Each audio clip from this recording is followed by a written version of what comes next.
अस्सलाम वालेकुम जी नाज़रीन, मैं इस वक्त मौजूद हूँ बहावल नगर के मशहूर मारूफ सिटी कैफ़े पे, जहाँ पे बहुत ज़बरदस्त किस्म की चाय भी मिलती है और यहाँ पे स्नूकर क्लब भी मौजूद है।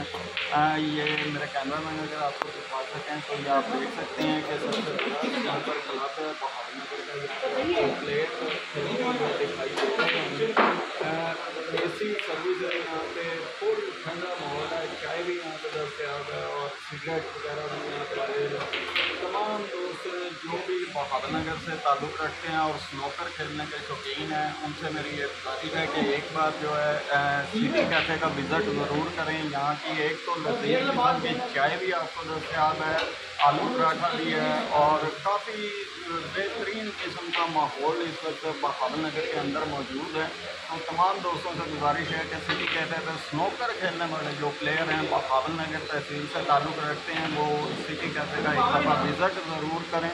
और यहाँ पे अनकरीब इंशाल्लाह टूर्नामेंट का इन्होंने इरादा बनाया है कि यहाँ पे एक टूर्नामेंट मुनक़िद होगा। तो जो दोस्त अब टूर्नामेंट खेलने के ख्वाहिशमंद हैं, वो भी यहाँ पे आके एक तो अपनी गेम करें, दूसरा अपना नाम इंटर करवाएं। टूर्नामेंट खेलने के जो उम्मीदवार प्लेयर हैं वो यहाँ पे आके अपना नाम इंटर करवा सकते हैं। तो विज़िट करें सिटी कैफ़े, तकिया मोहसिन शाह रोड, बहावल नगर।